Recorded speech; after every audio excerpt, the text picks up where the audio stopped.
எவ்வளவு நாள் தான் உன் ஹீரோவை மறைச்சு வைக்கிறேன்னு பாக்குற. அவரு ரொம்ப பிஸி பர்சன் அண்ட் லண்டன்ல ஒரு பெரிய பிசினஸ் மேன். ஹரிஷ் உண்மையில் அந்த வீட்டில் ஒரு வேலைக்காரனை போலவே வாழ்ந்து வந்தான். வீட்டில் உள்ள அனைவரும் ஹரிஷை எப்பொழுதும் மரியாதையின்றியே நடத்தினர். இதுதாண்டி என் ஹீரோ ஃபர்ஸ்ட் அனிவர்சரிக்கு வாங்கி கொடுத்த டைமண்ட் நெக்லஸ். சந்தனா, அவ்வளோ பணம் நான் என் கண்ணில் கூட பார்த்ததில்லை. அவ்வளோ காஸ்ட்லியான கிஃப்ட்டை நான் எப்படி கொடுக்க முடியும்? அது நீ என்ன கல்யாணம் பண்றதுக்கு முன்னாடி நீ யோசிச்சிருக்கணும். நீ எல்லாம் ஒரு ஆம்பளையா? கேவலம் ஒரு பொண்டாட்டி கேக்குற ஒரு கிஃப்ட் கூட உன்னால வாங்கி தர முடியல. ச்சீ! என்னது ஜிம்மி சூ சாண்டல்ஸா? இது 10 lakhsக்கு மேல இருக்குமே. இது எப்படி நீ வாங்கிட்டு வந்த? உங்க கையில இருக்குல்ல இந்த பாக்ஸ், ஜிம்மி சூ சாண்டல்ஸோடது. இந்தியால இது ஒரு பீஸ் தான் இருக்கு. ஹரிஷ் மிக பெரும் பணக்காரன் என்றால் ஏன் வீட்டோடு மாப்பிள்ளையாக அசிங்கப்பட வேண்டும்? அவனை பற்றிய உண்மை சந்தனாவுக்கு தெரிந்தால் என்ன செய்வாள்? ஹரிஷ் சந்தனா திருமணம் ஏன் நடந்தது? ஒரே இரவில் 1200 கோடிக்கு ஒரு பிச்சைக்காரன் எப்படி சொந்தக்காரனானான்? சிட்டியின் மிகப்பெரிய பிசினஸ்மேன் ஏன் அவனை பார்க்க வருகிறார்? அவனின் அந்த தோற்றத்தை பார்த்து ஏன் அதிர்ச்சி அடைகிறார்? பின் தனது விலை உயர்ந்த காரில் அந்த பிச்சைக்காரனை பயபக்தியுடன் அழைத்து செல்லும் ரகசியம் என்ன? நகரத்தின் மிகப்பெரிய தொழிலதிபர் சேரி பகுதியை சேர்ந்த ஒரு அனாதைக்கு தன் குடும்பத்தின் எதிர்ப்பையும் மீறி தான் உயிரையே வைத்திருக்கும் ஒரே மகளை ஏன் திருமணம் செய்து வைத்தார்? அந்த ஏழையின் உண்மை பின்புலம் தெரிந்த ஊரில் உள்ள பணக்காரர்கள் எல்லாம் ஏன் அவனை பார்த்ததும் பயந்து நடுங்குகிறார்கள்? கிளம்புறோம் சார், கிளம்புறோம்.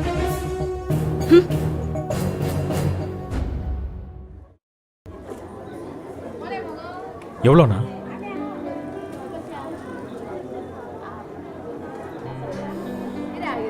ஒரு 3 முழம் மல்லிப்பூ கொடுக்குமா?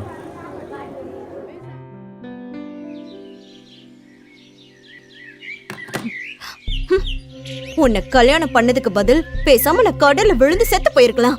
என் ஃப்ரெண்ட்ஸோட வீட்டுக்காரங்க எல்லாம் ஐபோன் வாங்கி தராங்க, டைமண்ட் ரிங் வாங்கி தராங்க. ஆனா நீ கேவலம் 10 ரூபாய்க்கு மல்லிப்பூ வாங்கிட்டு வந்திருக்க.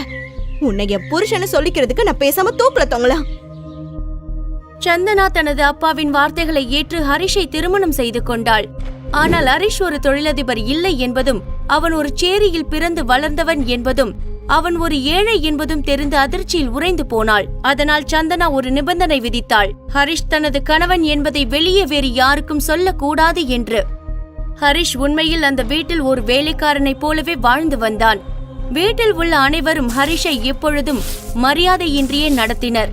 அவன் மீது அனைவரும் தங்களது அதிகாரத்தை காட்டினர். அவனுக்கு ஒரு நல்ல உணவோ வீட்டுக்குள் வாழ நல்ல இடமோ கூட தரவில்லை. ஹாலில் உள்ள கார்பெட்டின் மீதோ இல்லை, சில சமயம் நாய்களை கட்டி போட்டு வைக்கும் அறையில் கூட உறங்கினான்.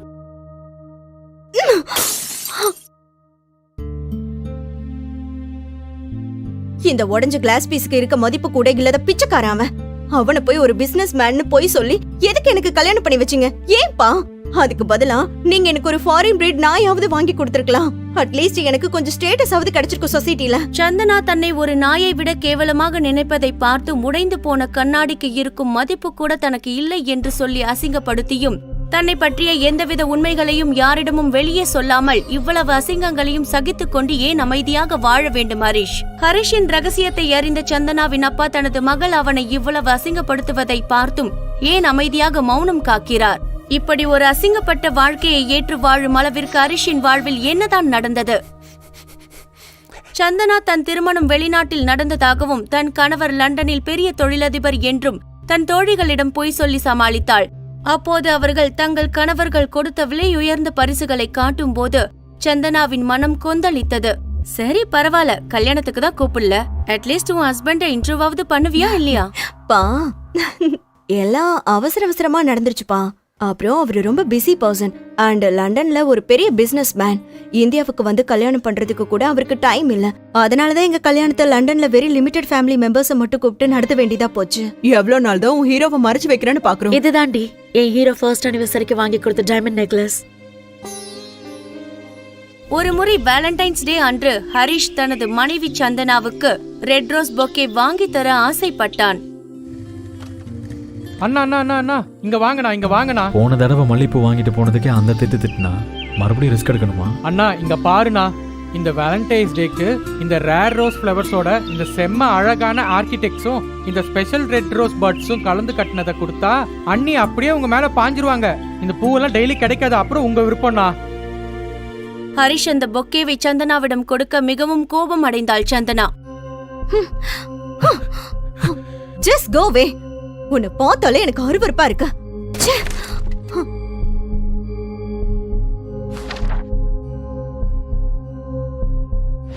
இதுதாண்டி என் ஹீரோ ஃபர்ஸ்ட் அனிவர்சரிக்கு வாங்கி கொடுத்த டைமண்ட் நெக்லஸ். ஹரிஷ், ஹரிஷ் எங்க இருக்க? ஆ ஏன் கத்துற? நீ தானே வெளியே போக சொன்ன சந்தனா. அப்படிதான் சொல்லுவேன். என் மூட் ஸ்விங் ஏத்த மாதிரி உன்னை கல்யாணம் பண்ணதுல இருந்து என் லைஃப்ல வேற எந்த ஸ்விங்கும் ஆகறது இல்ல. என் கஷ்ட காலம் இந்த மூட் ஸ்விங்கும் எப்ப வேணா வருது. அப்படியே உன்ன மாதிரி ஒரு பைசாக்கு பிரயோஜனம் இல்ல. சரி அது விடு. உனக்கு 2 days டைம் தரேன். என்ன பண்ணுவியோ தெரியாது. வேலண்டைன்ஸ் டேக்கு எனக்கு ஒரு காஸ்ட்லி கிஃப்ட் வேணும். அதோட காஸ்ட் மினிமம் 1 lakh இருக்கணும். அப்படி உன்னால கொடுக்க முடியலனா ஏதாவது ஓடுற ட்ரெயின் முன்னாடி விழுந்து சாவு. அப்பவாவது என்ன பிடிச்ச தரித்திரம் என்னை விட்டு போகட்டும். சந்தனா, அவ்வளோ பணம் நான் என் கண்ணில் கூட பார்த்ததில்லை. அவ்வளோ காஸ்ட்லியான கிஃப்டை நான் எப்படி கொடுக்க முடியும்? அது நீ என்ன கல்யாணம் பண்றதுக்கு முன்னாடி நீ யோசிச்சிருக்கணும். நீ எல்லாம் ஒரு ஆம்பளையா? கேவலம் ஒரு பொண்டாட்டி கேக்குற ஒரு கிஃப்ட் கூட உன்னால வாங்கி தர முடியல. ச்சீ. சந்தனா அவ்வாறு கூறி சென்றது ஹரிஷுக்கு மிகவும் வேதனை அளித்தது. ஒன்றும் பேசாமல் வேறு வழியின்றி அங்கிருந்து சென்றான். வேலண்டைன்ஸ் டே முடிந்த 2 நாட்களுக்கு பிறகு ஹரிஷ் சந்தனாவுக்கு தருவதற்காக கிஃப்ட் ஒன்றினை வாங்கி வந்திருந்தான். அப்படி அந்த கிஃப்ட் பாக்ஸில் என்ன இருக்கிறது என்று ஆர்வமாக திறந்து பார்த்தாள் சந்தனா. அந்த கிஃப்டை பார்த்து மறுநொடியே அதிர்ச்சி அடைந்தாள் சந்தனா. என்னது? ஜிம்மி சூ சாண்டில்ஸா? இது 10 lakhsக்கு மேல இருக்குமே. இது எப்படி நீ வாங்கிட்டு வந்த? சந்தனா, அது ஒரிஜினல் நினைச்சிட்டியா? டூப்ளிகேட் இது.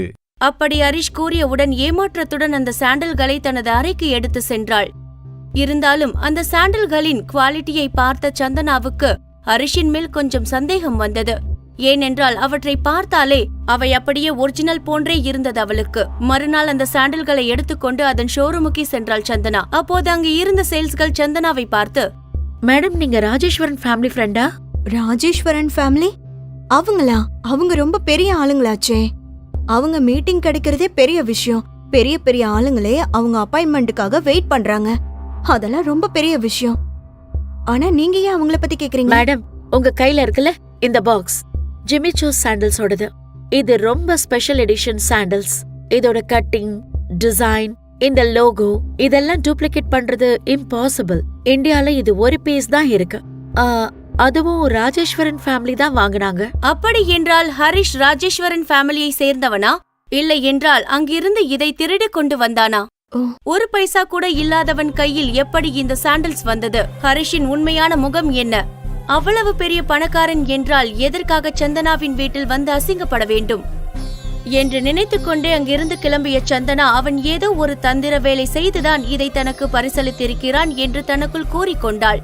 சில நாட்களில் அந்த சாண்டல்ஸை பற்றி மறந்தே போனாள்.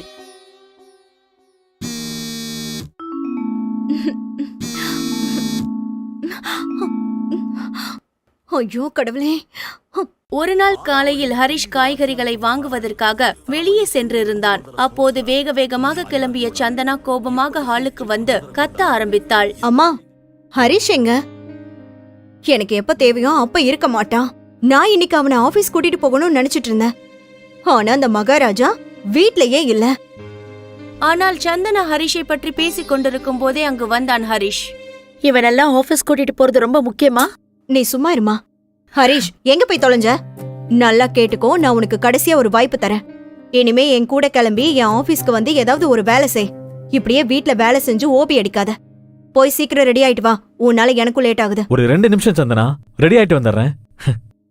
கல்யாணம் ஆகி 2 வருஷத்துல இப்பதான் என்ன முதல்ல வெளியே கூப்பிடுறான். என்னதான் அவளுக்கு என் மேல கோவம் இருந்தாலும் உள்ளுக்குள்ள கொஞ்சம் ஏதோ இருக்கு. இந்த சான்ஸை மிஸ் பண்ணிடக்கூடாது. எப்படியாவது இம்ப்ரெஸ் பண்ணிடணும்.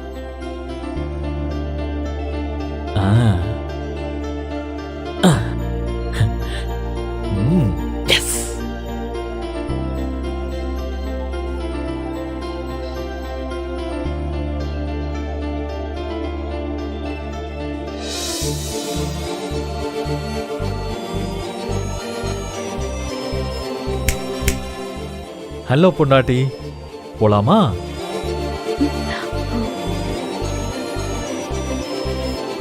எல்லாத்தையும் எடுத்துட்டு வா.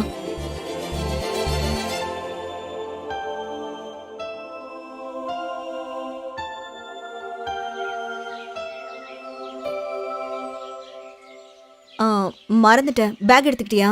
ம் ஓகே.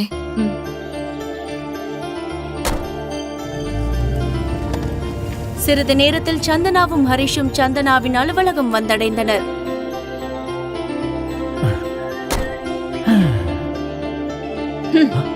ஹலோ மிஸ்டர் ஆஃப்டர் வீட்டுக்காரா, நான் உன்னை பார்த்ததுக்காக ரொம்ப யோசிக்காத. எப்பவும் கிழிஞ்ச தூணி அழுக்கு தாடின்னு திருவாளர் பிச்சைக்கார மாதிரி இருப்ப. ஆனா இன்னைக்கு கொஞ்சம் டிஃபரெண்டா இருக்கியேன்னு பார்த்தேன். அவ்வளவுதான். ஓவரா ஆசையை வளர்த்துக்காத. எல்லாத்தையும் எடுத்துட்டு உள்ள வந்து சேர.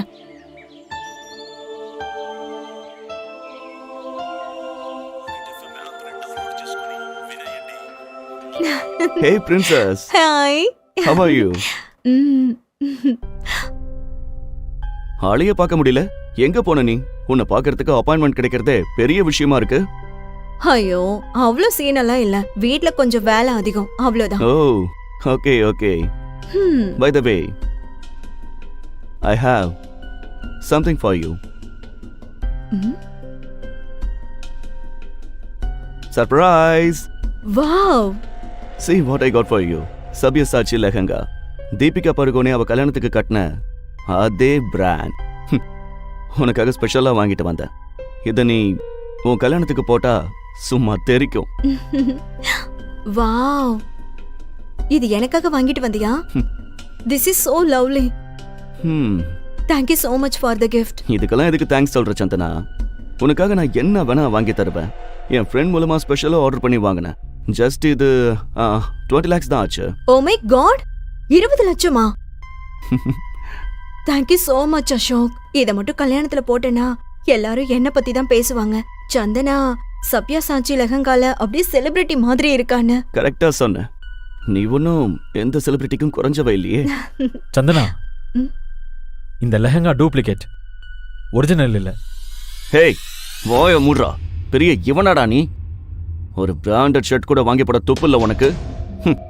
இது டூப்ளிகேட்டா? சப்யசாச்சிங்கிற பேரை கேட்டிருக்கியா முதல்ல? இந்த லெஹங்கா பிராண்டட் இல்லையா? How dare you dirty burger? Ashok மேலும் எதுவும் செய்வதற்கு முன்னர் அவனை தடுத்த ஹரிஷ். ஒரிஜினல்ல சில்க் யூஸ் பண்ணுவாங்க. இது என்ன கர்ம ஃபேப்ரிக்?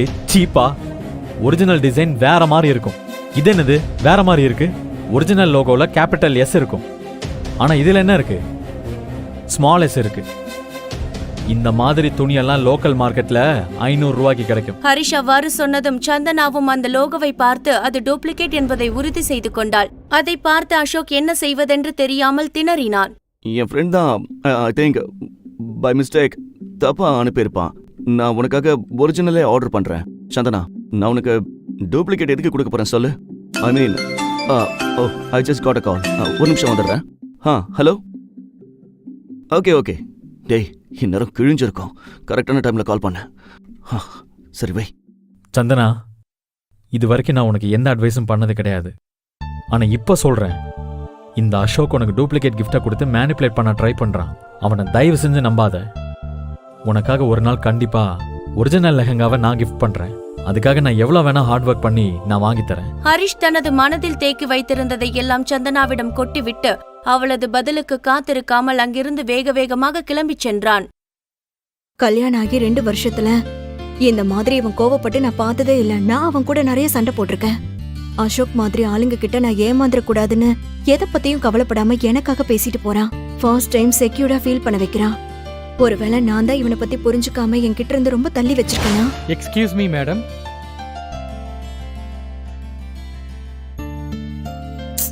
என்ன இது முட்டாள்தனமான திங்கிங்? அசோக் என் பிசினஸ் பார்ட்னர். அது மட்டும் இல்லாம பெரிய பணக்காரன். பிசினஸ் வேர்ல்டுல கிங். நம்ம கம்பெனில இன்வெஸ்டர் வேற. ஹரிஷ் சொன்னதை கேட்டு அசோக் பார்ட்னர்ஷிப்ல இருந்து போயிட்டா என்ன ஆகும்? ஹரிஷ்காக இத்தனை வருஷமா கஷ்டப்பட்டதை என்னால வீணடிக்க முடியாது. இந்த கம்பெனிக்கு ஹரிஷை விட அசோக் தான் முக்கியம். Thank you madam. ஹரிஷ், உனக்கு என்ன பைத்தியமா? என்ன நினைச்சிட்டு இருக்க? எனக்கு அட்வைஸ் பண்ற அளவுக்கு பெரிய ஆளாயிட்டியா? அவ்வளோ தைரியம் வந்துருச்சா? ஏதோ ஒரு நாள் கொஞ்சம் இடம் கொடுத்து ஆபீஸ்க்கு கூட்டிட்டு வந்தா இவ்ளோ ப்ராப்ளம் கிரியேட் பண்ணிருக்க. ஹரிஷ் மிக பெரும் பணக்காரன் என்றால் ஏன் வீட்டோடு மாப்பிள்ளையாக அசிங்கப்பட வேண்டும்? அவனை பற்றிய உண்மை சந்தனாவுக்கு தெரிந்தால் என்ன செய்வாள்? ஹரிஷ் சந்தனா திருமணம் ஏன் நடந்தது? இப்போதே பாக்கெட் எஃப்எம் டவுன்லோட் செய்யுங்கள். கிங் தொடரை கேளுங்கள்.